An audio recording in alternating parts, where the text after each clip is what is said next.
प्रकाशराव खाजगी कंपनीत कामाला होते. त्यामुळे त्यांची एवढी परिस्थिती म्हणेल अशी नव्हती. त्यांना 3 मुले होते आणि मोठ्या 2 मुलींची लग्न झाली होती, जिचं त्यांना आता लग्न करायचं होतं. राधिका ही घरातील सर्वात लहान मुलगी. तिचे लग्न जमवण्यासाठी तिच्या आईने सगळे उपासतापास केले, सगळ्या देवांना नवस केला. तरीही तिचे लग्न काही जुळून येत नव्हते. कोणतेही स्थळ तिला चालून आले तर त्यांना फक्त हुंडा हवा होता आणि राधिकाला तेच नको होते. म्हणून ती लग्नासाठी नकार देत होती.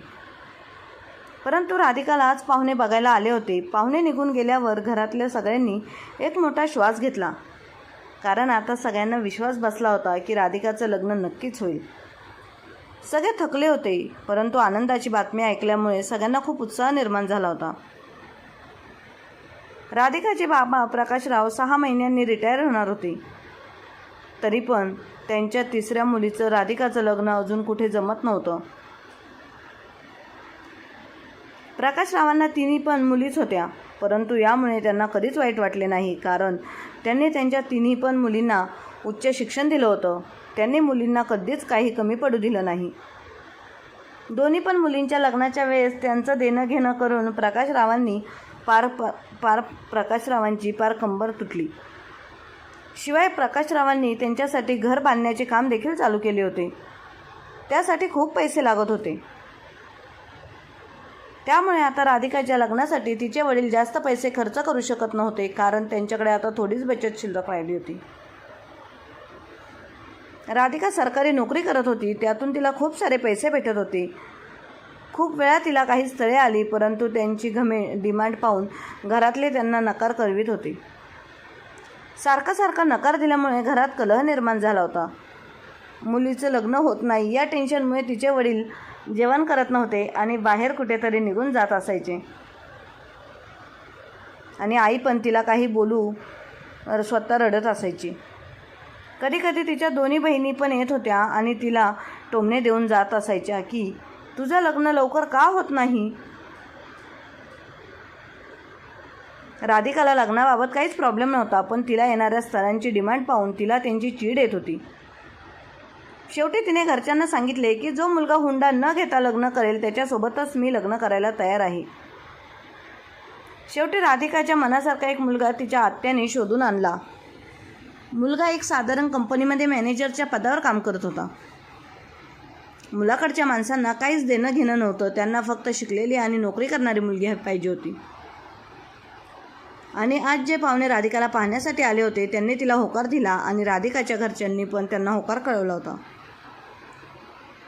प्रकाशरावांनी मुलाकडच्यांना पाहुण्यांना भेटवस्तू आणि मिठाई देऊन पाठवले होते. पाहुणे निघून गेल्यावर राधिकाच्या घरी बैठक बसली होती. तिच्या दोन्ही बहिणी पण आल्या होत्या. शिवाय तिची आत्या पण आलीच होती. आत्या जर आज प्रमुख पाहुणी होती, कारण तिने तर एवढे छान स्थळ आणलं होतं. आज त्यांची खूप तारीफ करत होती, कारण आपल्या भावाचं त्यांनी खूप मोठं टेन्शन दूर केलं होतं. त्यांना मुलगा फार पसंत पडला होता. स्मार्ट होता आणि काम पण चांगलं करत होता. सगळे खूप खुश होते, परंतु माहीत नाही राधिकाची बुद्धी तिला काहीतरी वेगळंच सांगत होती. तिला विश्वासच बसत नव्हता की आजच्या जमान्यात अशी पण आदर्शवादी माणसे आहेत का जे हुंडा न घेता लग्न करत आहेत. 2 महिन्यानंतर राधिका आणि विशालचं लग्न एकदम साध्या पद्धतीने झालं. लग्न झाल्यावर राधिकाने सासरी गेली. तिने पाहिलं की सासरची कशाची सजावट नव्हती, कुणालाच देखावा करायचा नव्हता. राधिकाने तिच्या कामातून 1 महिन्याची सुट्टी घेतली होती. ती तिच्या नवऱ्यासोबत गोव्याला हनीमूनसाठी जाणार. ती हनीमूनला जाण्याच्या 1 दिवस अगोदर विशाल त्याच्या सर्व मित्रांना घेऊन गेस्ट रूममध्ये पार्टी करत होता. राधिका त्यांचा पाहुणचार करत होती. जेव्हा ती काही सामान घेऊन खोलीमध्ये जाऊ लागली तेव्हा तिला विशालच्या एका मित्राचा आवाज आला. तिच्या कानी पडला. तो मित्र विशालला म्हणत होता, अरे तू तर हुंडा न घेता लग्न केलंस, तू तर खूप मोठ्या मनाचा आहेस. आता यावर आपला नवरा विशाल काय म्हणेल हे ऐकण्यासाठी काही पावले राधिका पाठीमागे सरकली. आपल्या मित्राचा प्रश्न ऐकून अचानक विशाल हसू लागला आणि म्हणाला, मी काय एवढा मूर्ख नाही हुंडा न घेता लग्न करायला. तुमच्यासारख्या मित्रांच्या पुढे मी 4 पावले चालत असतो. तुम्ही सर्वजण हुंडा मागून आपल्या सासरी इमेज खराब करत असता. मी तर माझ्या सासरी मान सन्मानाने वागून एक सरकारी नोकरीवाल्या मुलीसोबत विवाह केला आहे. यामुळे माझं भविष्य सुरक्षित आहे. त्यामुळे विशाल अजून काही बोलू लागला. तुम्ही सगळे महामूर्ख आहात. तुम्ही एकदाच खूप सारा हुंडा मागितला. तुम्हाला वाटतं एवढा हुंडा घेतल्यावर तुमचं आयुष्य कडेला जाईल? तुम्हाला लहानपणीची ती सोन्याचं अंडं देणारी कोंबडीची गोष्ट आठवत आहे का? ती कोंबडी रोज त्या माणसाला सोन्याचं अंडं देत होती. परंतु त्या मूर्ख माणसाला वाटले की रोज रोज या अंड्याची वाट पाहण्यापेक्षा एकदाच हिच्या पोटातील सगळे अंडे काढून घ्यावे. म्हणून त्या माणसाने कोंबडीचे पोट कापले. त्यामुळे काय झालं, कोंबडी पण मेली आणि अंडं पण गेलं. आणि तुम्ही पण त्या कोंबडीवाल्याप्रमाणे आहात. विशाल आपल्या मित्रांना उद्देशून म्हणाला, मी तर माझ्या कोंबडीकडून म्हणजे माझ्या बायकोकडून रोज सोन्याचं अंडं घेणार आहे. तुम्ही असं समजा की सोन्याचं अंडं देणारी मी एक कोंबडी पाहिली आहे. शिवाय माझ्या बायकोला भाऊ नाही. त्यामुळे आई वडिलांनंतर सगळं काही तिच्या तिन्ही बहिणींना मिळणार आहे आणि त्यावर तिचा सुद्धा अधिकार आहे. हिच्या माहेरची पण प्रॉपर्टी भेटेल आणि हिच्या नोकरीचा पण पगार भेटत राहील. तो मी तर माझ्या बायकोसोबत राधिकासोबत लग्न करून एक विमा तयार केला आहे, जो मला मरण्याच्या आधी पण मिळेल आणि मरणानंतर पण मिळेल. अशा प्रकारे मी सौदा केला आहे. मी काय वेडा आहे का हुंडा न घेता लग्न करायला? आपल्या मित्राचं विशालचं बोलणं ऐकून सगळे मित्र दंग झाले. ते म्हणाले की विशाल, तू तर पहिल्यापासून हुशार आणि बुद्धिमान आहेस. हे तू आज सिद्ध करून दाखवलं. आणि सगळेच मोठमोठ्याने हसू लागले. आपल्या नवऱ्याच्या विशालचं बोलणं ऐकून राधिकाचे हातपाय थंड पडले. शेवटी तिच्या मनात जे होतं तेच घडलं. तिला कळलं होतं की खायचे दात आणि दाखवायचे दात वेगळे आहेत. राधिका सगळं सामान घेऊन टेबलावर ठेवून त्या रूमच्या बाहेर आली आणि तिच्या रूममध्ये जाऊन विचार करू लागली. जर खरंच मनापासून माझा नवरा मला साथ देत असता तर मी पण प्रेमाने आपल्या आपुलकीने सगळं काही माझ्या पगारातून करायला तयार होते. शेवटी या घरासाठी पण माझे काही कर्तव्य आहे. पण माझ्या नावाने चलाकी करून माझ्या कमाईवर डोळा ठेवला आहे. रात्रीच्या वेळी डोकं दुखत आहे म्हणून तिने लगेच झोपण्याचा प्लॅन बनवला. ती विचार करते की माझे आईवडील तर किती चांगले आहेत. माझे आईवडील तर किती चांगला जावई मिळाला आहे म्हणून खूप खुश आहेत. नाही, मी माझ्या आईबाबांना दुःखी पाहू शकत नाही. मी माझ्या नवऱ्याला विशालला चांगलाच धडा शिकवणार आहे. गोव्याला फिरायला गेल्यावर राधिकाला समजले होते की तिचा नवरा मोठमोठ्या खर्चासाठी तिच्या ATMमधून पैसे काढत होता आणि छोटे खर्च तो त्या ATMमधून करत होता. घरातल्यांसाठी भेटवस्तू घेऊन तो खुश झाला होता. त्याने राधिकाकडून तिचं क्रेडिट कार्ड घेऊन त्याच्या आईवडिलांसाठी सुद्धा खूप महागातल्या वस्तू खरेदी केल्या. गोड बोलून विशालने तिच्याकडून तिची सेव्हिंग, PF, तिला किती पगार भेटतो याबद्दल त्यांनी सगळी चौकशी केली. पण राधिका हुशार आणि सावधान होती. तिने तिच्या नवऱ्याला कोणती तरी माहिती दिली नाही की घरी आल्यावर तिने सगळ्यांना गिफ्ट दिले आणि गिफ्ट देताना ती सगळ्यांना हे सांगत होती की हे गिफ्ट माझ्यातर्फे आहे. माझ्यातर्फे हा शब्द ती म्हणायला विसरतच नव्हती. विशालला राग येत होता पण तो शांत होता, कारण त्याला पण कळत होतं की हे सगळे गिफ्ट तिच्याच पैशाचे आहेत. घरातली सगळी राधिकाच्या या वागण्यावर खूप खुश झाले. आता राधिकाने तिचा डेली रुटीन सुरू केलं होतं. विशाल त्याच्या ऑफिसला जायच्या वाटेवरच राधिकाचं ऑफिस होतं. त्यामुळे राधिकाने एक युक्ती काढली आणि ती त्याला म्हणाली, जाता जाता तू मला माझ्या ऑफिसला सोडत जा. यासाठी विशाल पण तयार झाला. पण 2-3 दिवसांनी तो राधिकाकडून क्रेडिट कार्ड घेऊन गाडीत पेट्रोल भरण्याच्या नावावर काही पैसे काढून घेत होता. दरवेळेस काही ना काही तो बहाणा करून गुपचूप तिच्या ATMमधून पैसे काढत असायचा. राधिकाला हे सगळं कळत होतं. विशालच्या छोट्या भावाला आणि बहिणीला पैसे लागायचे तेव्हा तो गुपचूप पैसे त्यांना देत होता आणि कोणाला सांगू नका म्हणून सांगत असायचा. राधिका आता नवीन होती म्हणून कोणाला काही बोलू शकत नव्हती. पण तिने विचार केला होता की याच्यावर पण काही ना काही आपण उपाय काढला पाहिजे. 1-2 महिने असेच गेले. राधिकाच्या पगारावरच अख्खं घर चालत होतं आणि बाकीचे सगळे आपली बचत करून ठेवत होते. तिचे सासरे पण त्यांच्या पेन्शनचे पैसे जमा करून ठेवत होते आणि विशाल पण त्याच्या ऑफिसचा पगार आहे तसा जपून ठेवत होता. घरात लागणारा भाजीपाला, किराणा, लाईट बिल, गॅस बिल वगैरे सगळं राधिकाच पाहत होती. छोटे खर्च देखाव्यासाठी विशाल करत होता. जेव्हा एकदा राधिका तिच्या वडिलांच्या घरी गेली होती तेव्हा तिला तिचे वडील जरा उदास असलेले दिसत होते. खूप विचारल्यानंतर तिच्या वडिलांनी सांगितलं की घर बांधण्यासाठी खूप पैसे खर्च झाले, पण अजून काही काम बाकी राहिले आहे आणि त्याच्यासाठी तिच्या वडिलांकडे पैसेच नव्हते. पैसे नसल्यामुळे बिल्डरने पण काम थांबवले होते. आपल्या वडिलांचे दुःख ऐकून राधिकाला खूप वाईट वाटलं. ती विचार करते की माझ्याच वडिलांनी मला एवढं शिकून पायावर उभं केलं आहे आणि त्यांच्याकडेच पैसे नाहीत. तिला खूप दुःख झालं आणि ती उदास मनाने घरी आली. महिना संपत आल्यावर सुट्टीच्या दिवशी सगळे आनंदात चहा पीत बसले होते.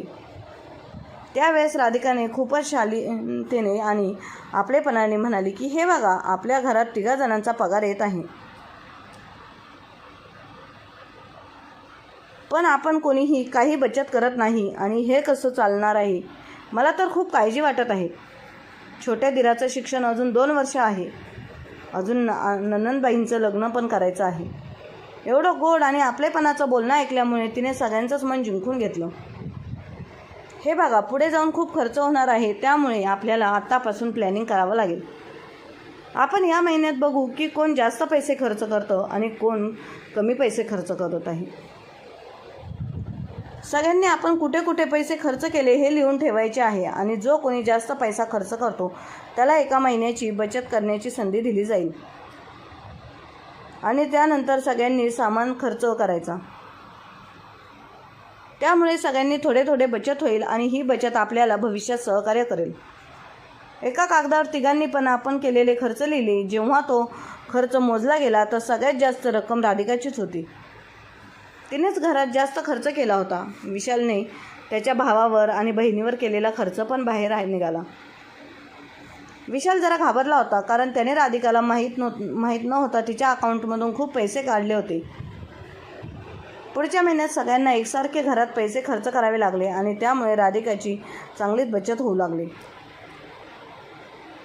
राधिका गुप्तपणे तिच्या माहेरचं घर बांधणाऱ्या बिल्डरला भेटली. तिने तिच्या पायाशी साठवलेले पैसे त्या बिल्डरला दिले आणि तिच्या माहेरच्या घराचं राहिलेलं अर्धवट काम पूर्ण करायला सांगितलं. शिवाय दर महिन्याला राहिलेले पैसे पण ती देण्यासाठी येईल असे पण तिने त्यांना सांगितले. आणि हो बाबांना, याच्या बाबतीत काही सांगू नका.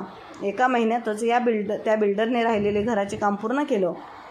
राधिकाने घराची साफसफाई करून पैशांचा सगळा व्यवहार संपवला. राधिकाने एके दिवशी बाबांना येऊन त्या घराची चावी दिली आणि त्या घरात शिफ्ट होण्यासाठी सांगितले. तिचे बाबा हे सगळं ऐकून आश्चर्यचकित झाले. आपल्या मुलीने आपली मदत केली, त्यामुळे कुठे त्यांना लाज वाटू लागली. तिने बाबांचा हात हातात घेतला आणि म्हणाली की बाबा, मी तुमचीच आहे आणि त्यामुळे मी खर्च केला म्हणून अजिबात लाज वाटून देऊ नका. तुमचा आमच्यावर पूर्ण अधिकार आहे, कारण तुम्हीच आम्हाला शिकून एवढे मोठे बनवले आहेत. एके दिवशी कोणाकडून तरी राधिकाला समजलं की विशालने शोरूममध्ये जाऊन एक कार पसंत केली आहे. राधिकाला कळाले की लवकरच आता विशाल माझ्याकडून माझे पैसे झालेले पैसे घेईल आणि कार विकत घेणार आहे. त्यामुळे राधिकाने पण एक योजना बनवली. तिने तिच्या म्हाताऱ्या सहकार्याला सोबत घेऊन कार घेण्यासाठी शोरूममध्ये गेली. त्यातील त्यांनी सगळ्यात कमी किमतीची कार विकत घेण्याचे ठरवले, कारण चालवणं तर राधिकाला आधीपासूनच येत होतं. कार तिने स्वतःच्या नावावर खरेदी केली. 2 दिवसांनी राधिका कार घेऊन घरी आली आणि म्हणाली बाबा की ही कार बाबांनी माझ्यासाठी बुक करून ठेवली होती. विशाल आणि त्याचा परिवार खूप खुश झाला, परंतु त्या कारची मालकीण राधिका होती. तिच्याशिवाय त्या गाडीला कोणीसुद्धा हात लावू शकत नव्हतं. आता राधिका तिच्या ऑफिसमध्ये जे कोणी कर्मचारी तिच्या आसपास राहतात त्यांना पण घेऊन त्या गाडीमध्ये जाऊ लागली. त्यामुळे सगळे म्हणून त्या गाडीत पेट्रोल टाकत होते आणि म्हणून राधिकाकडे बचत पण होत होती. विशालला या बाबतीत काहीच माहीत नव्हतं. तो रोज विशाल तिला गाडीत मला चालू दे, बघू दे म्हणून विनवण्या करत होता. पण खूप वेळा म्हणाल्यावर राधिका त्याला गाडीची चावी देत असायची. एक दिवस राधिकाला सुट्टी होती. तिला कळाले की काहीतरी घरात गुप्त चर्चा सुरू आहे. ती किचनमध्ये बिझी आहे याचा लाभ ती घेत होती. तिला समजलं होतं की ती खूप मोठा निर्णय घेत आहे, म्हणून तर शांतपणे सर्वजण बोलत आहेत. 2-3 वेळा वकील पण घरात येताना तिने पाहिलं होतं. आणि असं पण राधिकाला कशाचीच काळजी नव्हती, कारण ती आपल्या नवऱ्यापासून सावधान होती. राधिका सासरच्या बाबतीत सगळी कर्तव्य पार पाडत होती. थोड्या वेळाने विशाल राधिका जवळ आला आणि तिच्याकडून गाडीची चावी घेऊन त्याच्या आईवडिलांना घेऊन कुठेतरी गेला. दुसऱ्या दिवशी पण त्यांना सुट्टी होती. सासू सासरे कुठे बाहेर फिरायला गेले होते. नणंद आणि दीर यांना सुट्टी नव्हती, ते कॉलेजला गेले होते. घरी विशाल एकटाच होता आणि त्याला पण काही सामान बनवण्यासाठी तिने बाहेर पाठवले. म्हणजेच यावेळी घरात कोणीच नव्हते, फक्त राधिका होती. काल सासू सासरे कुठे गेले होते आणि त्यांच्या हातात कसले कागदपत्र होती याबाबत तिला जाणून घ्यायचं होतं. ती पटकन सासू सासऱ्यांच्या खोलीत गेली. बेड खालून चावी काढून कपाट उघडले आणि त्यातून पेपर काढून पटापट वाचू लागली. पेपर पटपट वाचून तिने लॉक लावून आहे तसं सगळं ठेवून तिच्या खोलीमध्ये निघून गेली. राधिकाला कळालं होतं की जे घर आहे ते घर सासू सासऱ्यांनी त्यांच्या छोट्या मुलाच्या नावावर केले आहे, कारण त्यांना माहीत होतं की विशालसोबत राधिका आहे.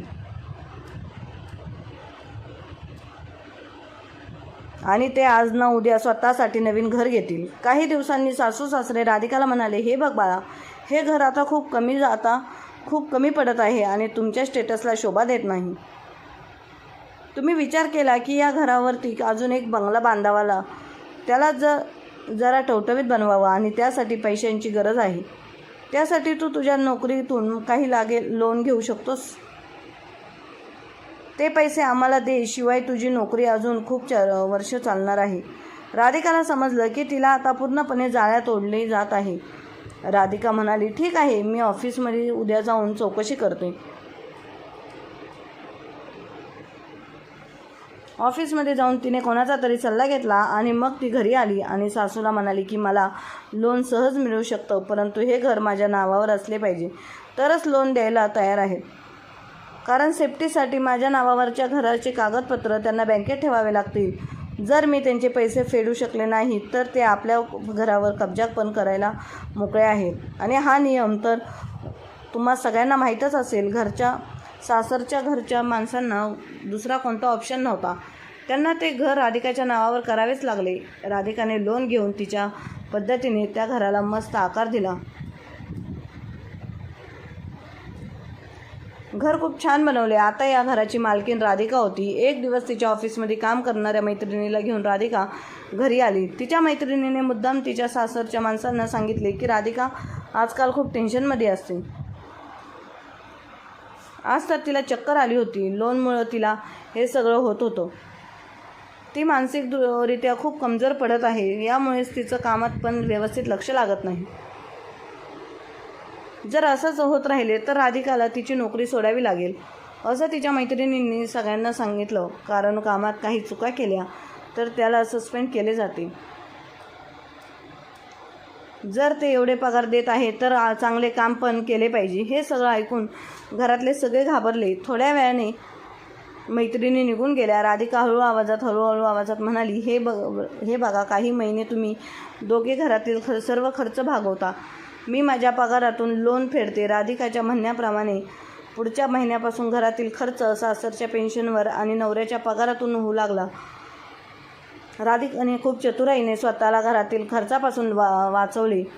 राधिका मनातल्या मनात हसत होती. थोड्या दिवसांनी राधिकाने इकडे तिकडे चौकशी करून लोन लवकरच कसे फेडावे याबाबत चौकशी केली आणि लवकरच ती लोन फेडू शकली. विशाल पण आपली बायको रोज सोन्याचा अंड देईल हे स्वप्न विसरून गेला आणि स्वतः घरातला खर्च बघू लागला. एवढ्या पैशांवर पण काही भागत नाही, म्हणून तो पार्ट टाईम जॉब पण करू लागला. आता त्याला घरातल्या जबाबदारीची जाणीव झाली होती. तर मित्रांनो, समाजातील सगळे कुटुंब अशी नसतात, पण आपल्या समाजात अजूनही अशी काही कुटुंब आहेत की जे आपल्या सुनेला फक्त सोन्याचा अंडी देणारी कोंबडी समजतात. याचंच ताजं उदाहरण आपण वैष्णवी हगवण्याच्या कथेतून बघितलंच आहे. अशा या कुटुंबांना त्यांची चूक दाखवण्यासाठी आणि त्यांना जागेवर आणण्यासाठी प्रत्येक कुटुंबात एक राधिका सून म्हणून यायलाच हवी. तर मित्रांनो, राधिकाचे जे काही निर्णय घेतले ते तुम्हाला योग्य वाटले की नाही कमेंट बॉक्समध्ये कळवा. आणि आजची कथा आवडली असल्यास आपल्या चॅनलला लाईक, शेअर, सबस्क्राईब नक्की करा. धन्यवाद.